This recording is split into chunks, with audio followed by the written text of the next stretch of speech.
Fine. In this course, we will start with Java first, right? Before starting with Java, let me give you a small overview of Selenium and why Java is used in Selenium, right? In the beginning, when Selenium came into the market, right, there was something known as Selenium IDE and Selenium RC. Okay, this was IDE, and another tool was known as Selenium RC. Both are still there, RC and IDE. Okay. If you guys have worked on any other automation tool other than Selenium like QTP or self-test or any other, you might be knowing every automation tool has got a record run feature, right? And this IDE was having the record run feature. Okay, the RC code, the RC was something which could be used with Java. It was supporting many languages. Okay, with Java and Ruby, Python, Perl, right? Then C# is also supported in RC, right? Now there are other languages as well which are supported in RC, lots of them. Fine. We are going to do it with Java, and Java 1 is the most famous one because Java is a platform independent language and it's free and open source, plus it's an object oriented programming language. Fine. So there are a lot of jobs in market with Java extension for Selenium, right? IDE is basically record and run, but it's got far more features than record and run as well. Some people think that it's just record and run. No, it's not like that. It is very powerful tool, right? You can actually do a lot of stuff, parameterize your data and all, everything on IDE as well, right? So now what used to happen was that RC had got a lot of drawbacks. Okay, I will talk about them as well, right? So some people from Google and ThoughtWorks is the original company which designed Selenium, fine. So these people, they came forward and these people, they designed something known as WebDriver. Some people might have come across this name, Selenium WebDriver. This is the latest version of Selenium in the market. RC was 1.x, the WebDriver is 2.x, right? And it's come in the few of the languages, like in Perl, WebDriver is not there right now. It is there, but it's not that good, right? Or PHP, it's not there. Okay. So RC also exists now, WebDriver also exists now, and IDE also exists now. Alright. Now the problem which everybody is facing in the market, especially people who are learning Selenium new, RC and WebDriver, these both support many languages again. Java, Ruby, Python, Perl, PHP and all, everything. Okay. The thing is, these both, they don't have any relation between them. These both are completely different. If you look, people working on RC since past 5 years, when they look at the WebDriver code, they don't feel it like it's Selenium. Fine. So these two are completely different, but WebDriver supports the RC code. RC code can be run in WebDriver as well. Okay. But the programming language, the inbuilt classes and all, the architecture and all, they have changed everything. The Google guys, right? WebDriver was in beta phase few months back. Now it's out of it. It's stable product and it's too good. Right? So that's what makes Selenium quite vast. You have to learn IDE, you have to learn RC, you have to learn WebDriver, because most of the companies, they are working on RC right now, the older version. The systems have been made, the scripts have been made, they are there with them. So they have been made in RCs.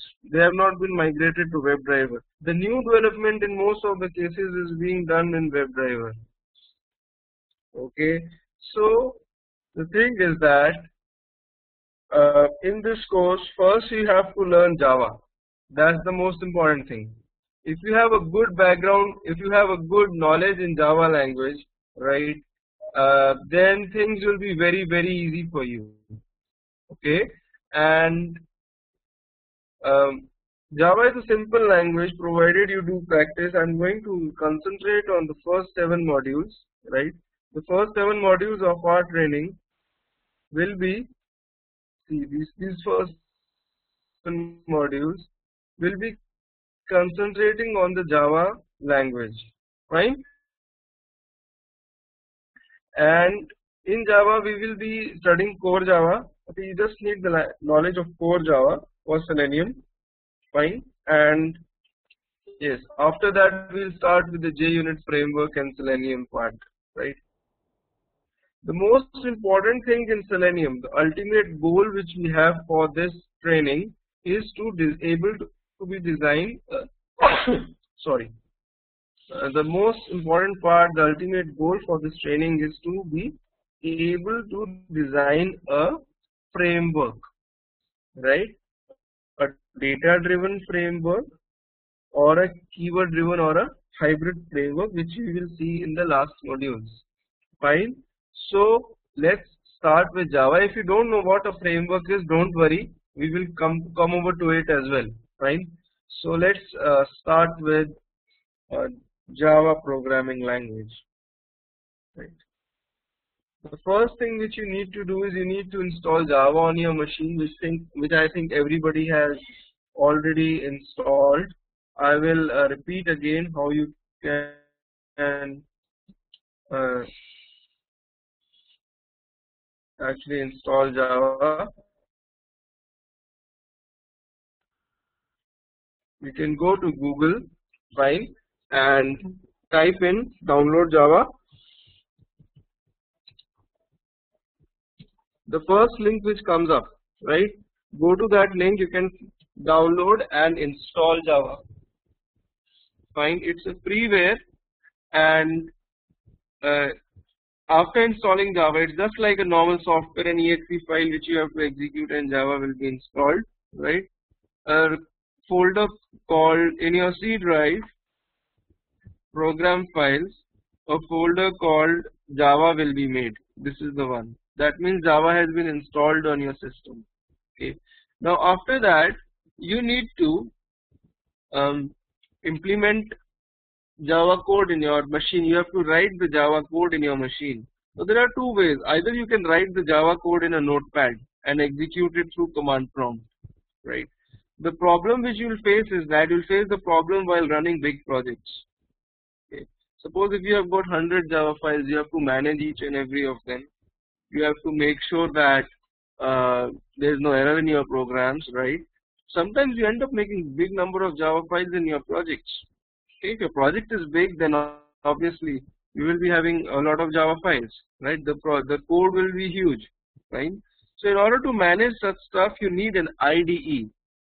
Okay, IDE is like Eclipse IDE. In Java, we have got Eclipse IDE. Now, what is IDE? If anybody has worked on C language or something, we used to have IDE known as Turbo C, where we used to write the C program, right? It used to give us a good environment in which a blue color screen in which everything used to look good and program used to compile and all everything. Or for example, if anybody has worked on Visual Studio, then Visual Studio is again IDE, right? It helps you write C# code, VB code and all. Similarly for Java, you have got something known as Eclipse, right? You just go to Google and type download Eclipse, right? So you will go to the first link, Eclipse downloads,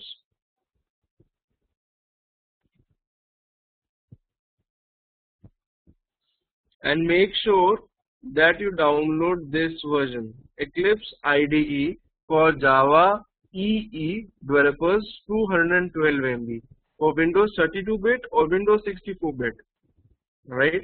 Don't download any other, download this one, right?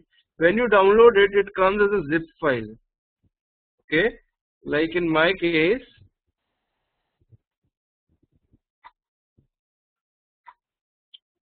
this is Eclipse. I downloaded it from internet, It is a zip file.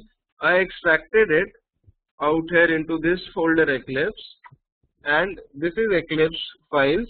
It is not an exe file. There is no exe file in it. It comes as a bundle. Fine. You don't have to install Eclipse. There is nothing known as installing Eclipse. It comes as a bundle. You have to make sure that Java is installed on your system. That's it, right? I'm gonna open Eclipse, and for first 7 to 8 lectures we will be concentrating on Java, right? And then we will start with Selenium, because if you have your concepts of Java very strong, then Selenium frankly is a piece of cake. It's nothing.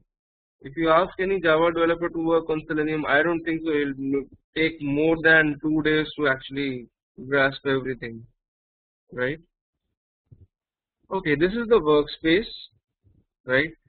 What is this workspace meaning? This means that this will be the place where you will be storing all your Java code. Okay, so I will browse and I will create a new workspace where I will be storing the code for your batch, right? It's present in students.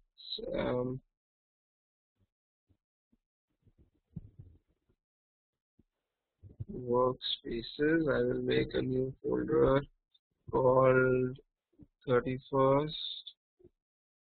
August batch. Fine. And now let it open. Let Eclipse open. Right. Eclipse has opened. Fine.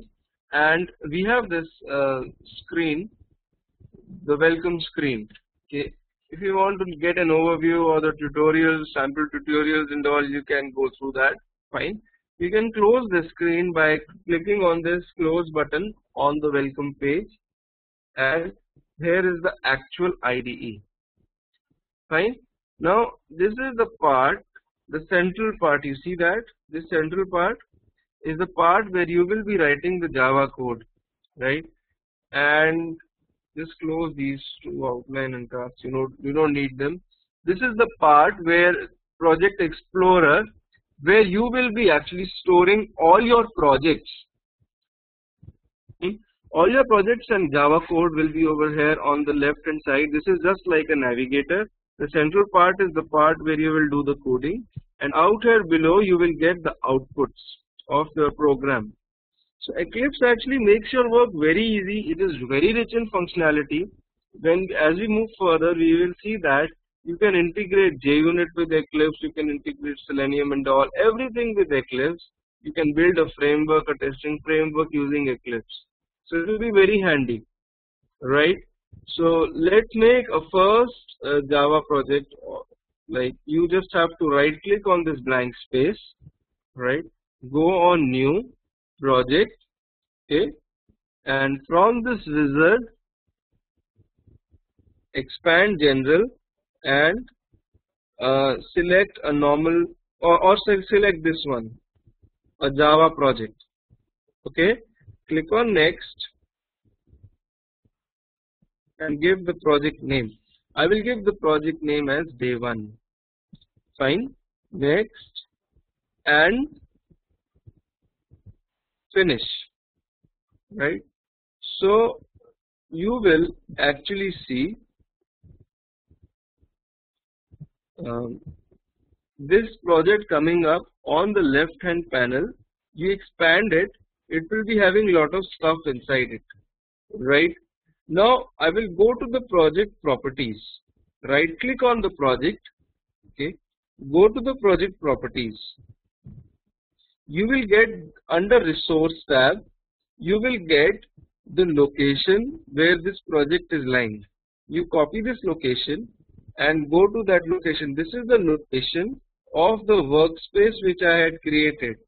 Fine. 31st August batch. This was the workspace which I created for you guys, and inside it there is a project called day 1. There is a .metadata folder which Eclipse creates. Don't worry about what is happening in this. There is a project called day 1, and the same project day 1 is getting reflected in my project Explore. If you open this day 1 project over here on the hard drive, you will see settings, dot settings, bin, source, class path, and project. These 5 things. Okay. Out of this, only source is visible in Eclipse. Bin is hidden by Eclipse. Class path, project, and all these are hidden by Eclipse. Fine. Now, why is this happening? We will talk about it in some time, right? Now, let's concentrate on Eclipse. The source folder is visible in Eclipse. Inside the source folder, we write all our Java code. Basically, all the Java code comes inside the source folder. No Java code is written outside the source folder. Okay. So you right click on the source folder and go to new class. A Java file is also known as Java class file. So basically, I am creating a Java file. I'll create a class called sample test. Fine. You give the name over here and check on this box, public static void main. What this box does, I will tell you in some time. Fine. You click on finish and you will be seeing a sample test.java file in front of you. Okay. So on the left hand panel you will also be seeing this file, and this is some code which is generated automatically. Fine. And these are the comments. Okay, I will tell you later on what comments are. I am just deleting them. Right. Okay. Now, if you go to your project which was created on the hard drive day 1, if you go inside the source folder, then here is my sample test.java file. It can be opened in a notepad as well. Okay. Now, what's the advantage of this thing, Eclipse? Okay. The first thing is it does all the validations itself. We will see in some time. In Java there is a rule. The rule is that the name of the class, see on the top it's written public class sample test. The name of the class is sample test, and this name should match the name of your file. That's the rule. The class name in Java should be same as the file name. If I write over here sample test 123, then Eclipse will automatically throw an error. So that's the advantage of Eclipse. If you move your mouse over the error, it will tell you what the error is. The public type sample test 123 must be defined in its own file. That means change the file name. 2 fixes available. These two fixes mean that either change this name or change the name of the Java file. Okay, I will check the second option, rename the type to sample test, and automatically 1, 2, 3 part goes away. So Eclipse is very smart. Okay, you have to make sure that all the brackets which you are opening are closing as well. The class bracket is opening over here, right? It is closing over here. All the code which you are going to write in this class will be inside these 2 brackets. Nothing has to be written outside these 2 brackets. Fine. Even if you forget to close one of the brackets, right? So what will happen is Eclipse will automatically throw an error that insert a bracket to complete the class body. So this is the advantage of Eclipse. Okay. Now what is this public over here? You will get to know about it as we proceed with the course. In next 4 modules, I guess, in next 4 to 5 modules as we complete, you will get to know what public means. Okay, what is public, what is static, right? Please don't try to confuse your mind with this right now. It's not a one-day thing to clear these subjects with you. So what will happen is in next 4 to 5 days, everything will be clear to you. Okay. So now, for time being, just accept things as they are, right? Now this is main. What is a main? Main is a function. It is known as a function or a method. Okay. In this function, the control comes for the first time when you run the program. Just like in C language, when you run the program, the control comes in the main method, right? If you have studied C. Similarly, in Java, we have the main method in which the control will come automatically when you run this program. By writing double slash in front of any line, I can comment it. I can disable that line. Okay. If you have to print something using Java, suppose if I have to print we are learning Selenium. Okay. You can write system.out.println in double quotes. We are learning Selenium. Fine. And you run this code.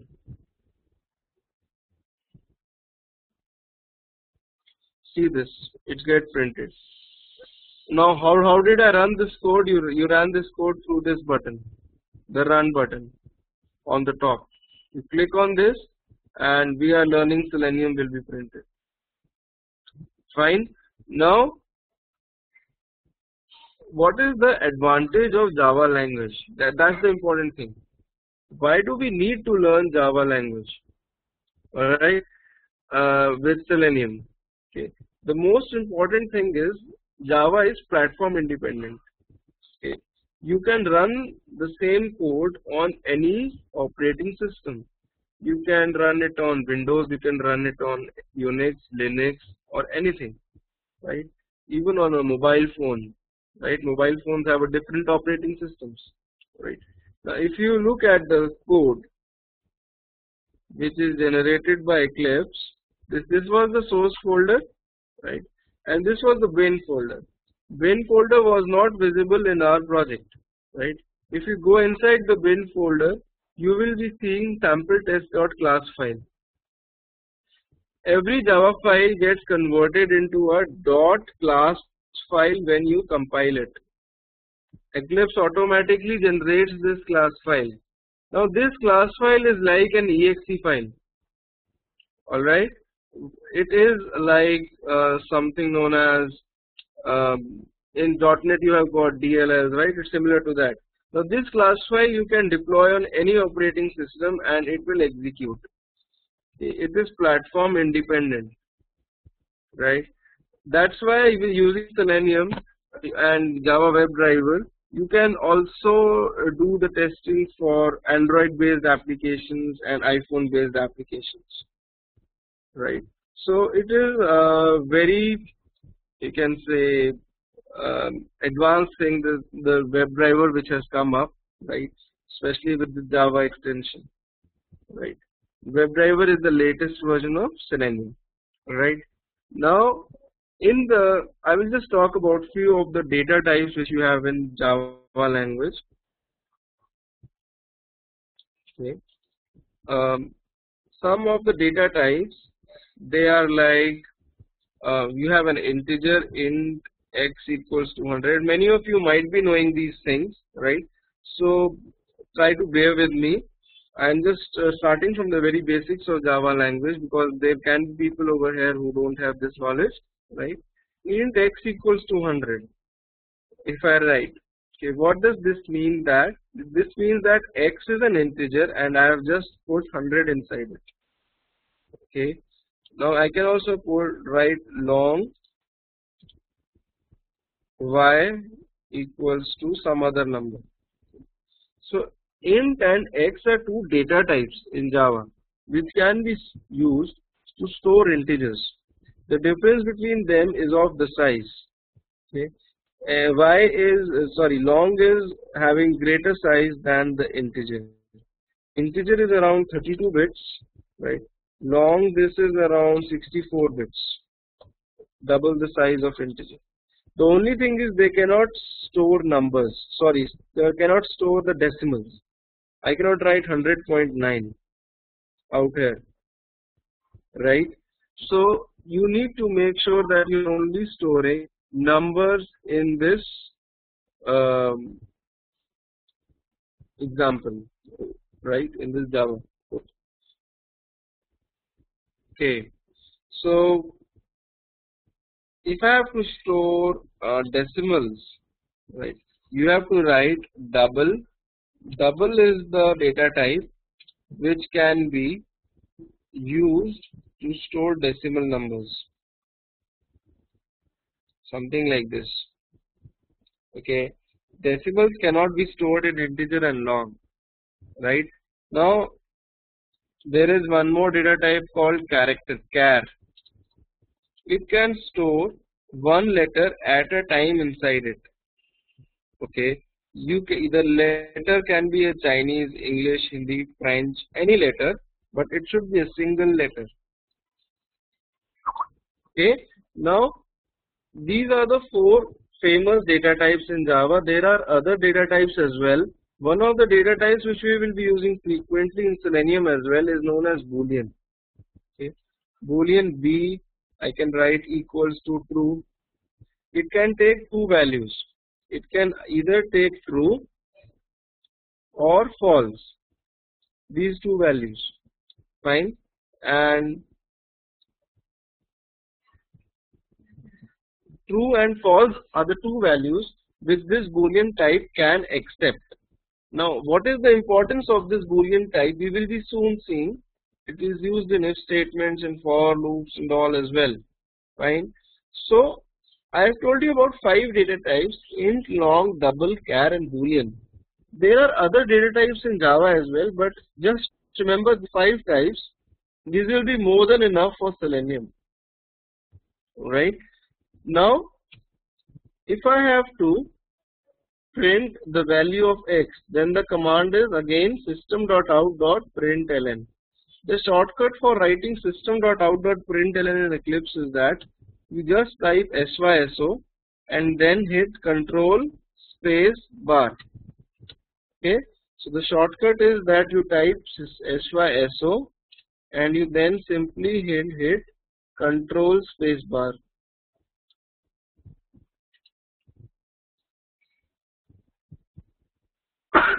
Sorry, right?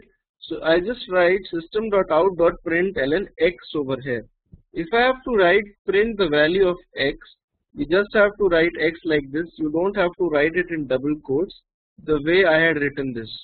Okay, the variables x, y, d, c, b, all these things I have declared over here. These are known as variables. If you have to print them, you don't have to put them inside the double quotes. Okay, when you run this program, it prints 100, the value of x, right? For some people this might be very simple. Okay, just bear with me. In some days we will also go over to the advanced topics. Fine. If I have to, like if I write over here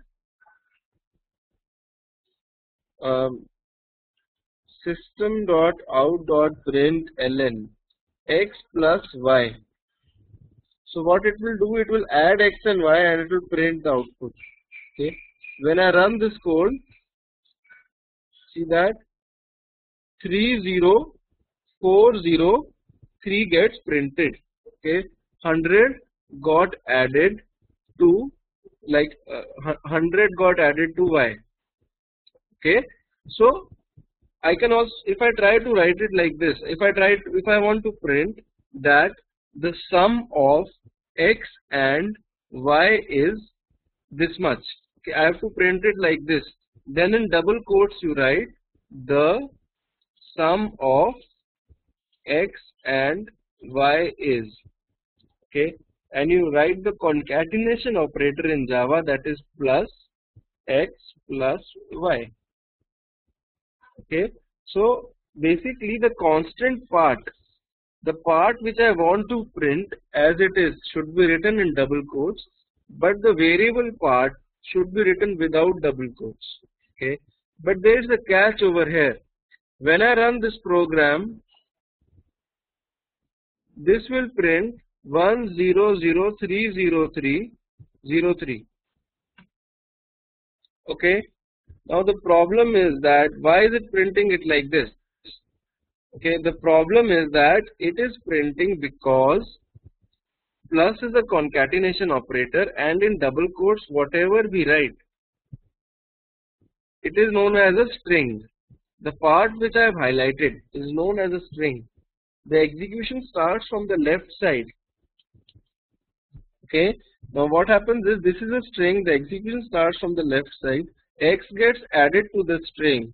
So the part which I have highlighted right now becomes a string and gets printed. Now again it concatenates Y with the string and it gets printed. So instead of adding X and Y, it has just printed X and Y. It has concatenated X and Y, right? If I have to print the sum, I have to put X and Y in a bracket like this. Okay, these are just basic fundamentals, but people really get stuck at these things when they start coding. Okay, so when you run this code, now it will print that the sum of X and Y is 30403, because the bracket is always executed first. You must have done that in mathematics sometime in your childhood, right? The BODMAS rule, the bracket is actually executed first, right? Similarly, if I write like this, system.out.println,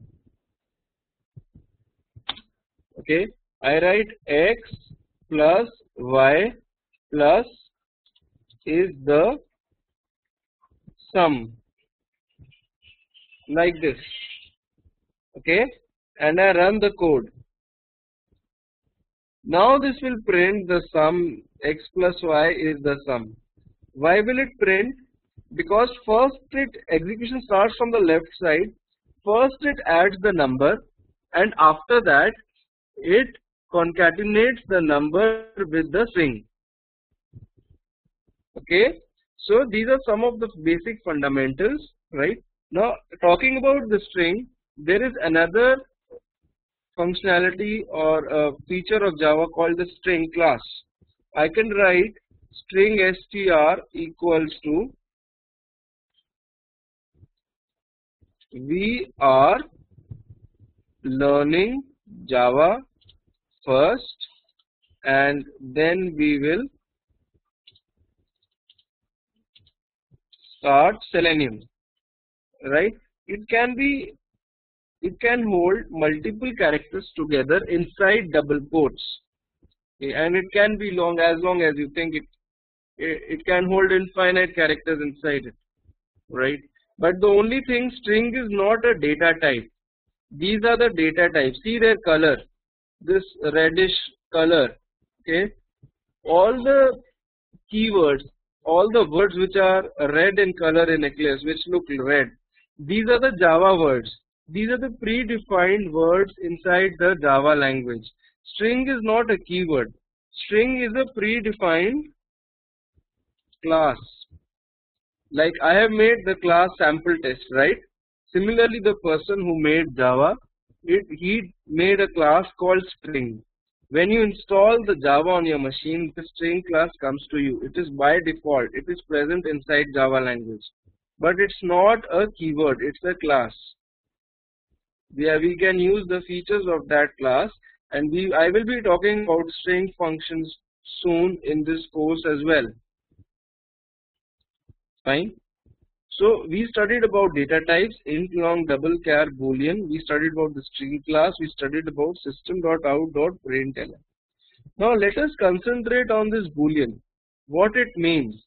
True, false. I have given two values inside it, right? Okay. Let us concentrate on this. If I write system.out.println, okay, 3 equal to 3, or 33 greater than 12. If I write this 33 greater than 12 and I run the code, it will print true. It is not printing 33 greater than 12 like that. It is printing true. That means that this is the truth, right? 33 is greater than 12. Similarly, if I write 33 less than 12 and run the code, it will print false. Okay, so this is the Boolean operator. Every time you mention a condition, the result of that condition will always come as a Boolean. Okay, For example, if I write 33, if I have to compare both of them, equal to, double equal to is the operator in Java which can compare the equality. Okay, when I run this code, it prints it prints false, that 33 is not equal to 12, right? So this double equal to forms is the comparison operator, and boolean is something which represents a condition. Okay, and this boolean forms the basis of if statements in Java. You must have studied if statements in some language, right?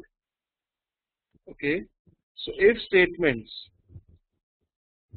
it starts like this: if, and inside it you have to give some condition which evaluates to boolean type.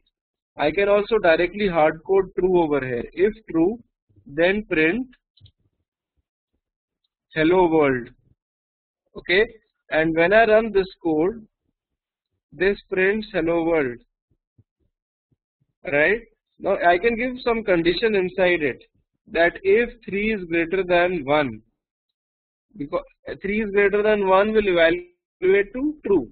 So when I run this code, hello world gets printed. But if I write 3 greater than 12 and run this code, hello world will not be printed. Okay, so you can write an else statement over here like this: else opening bracket and closing bracket system.out.println not equal, right? Like this, not equal, and I will put an equality sign over here, and out here I will write equal, right? So when you run this code now, this prints not equal. Either of if and else are executed. If and else will not be executed simultaneously. The code either it's the code inside the if bracket scope, or it's the code inside the else bracket scope which gets executed, right? So you can write if or else. And suppose if I have to write nested and else, suppose I have got 3 variables: int a1 equals to 100, int b1 equals to 200, okay, int c1 equals to 300, right? And I have to, or just 2 of them, suppose, right? Okay, I have to find the greatest of these 2. Okay, I can write if a1 is greater than a2, like this, then system.out.println greatest, that is a1 concatenated with is the greatest, fine. Else, sorry, a1 greater than b1, I have written a2 b1, right? Else I can again give a condition like that: else if a1 is less than b1, right? System.out.println b1 is the greatest, like this, fine. If nothing is there, that means both of them are equal, then I can give a default else, that by default both are equal. So it works like this, fine. If bracket, nested if else, nested, this is known as nested if else. I can write any number of times else if, else if, else if, else if, right? When I run this code, it prints that 200 is the greatest, that is b1 is the greatest, right? Okay, so this is how you can actually execute your code with the help of if else statements. The only thing is, inside the if, the condition should evaluate to true or false. I cannot write if 100, this doesn't mean anything. Okay, so you have to write something which evaluates to a condition. The operators which you can use is, this is the sign of greater than, less than, for comparison double equal to, greater than equal to, less than equal to in Java. So these are some of the comparison operators which you can use. Greater than equal to and less than equal to, right? So that's it. So this we'll do this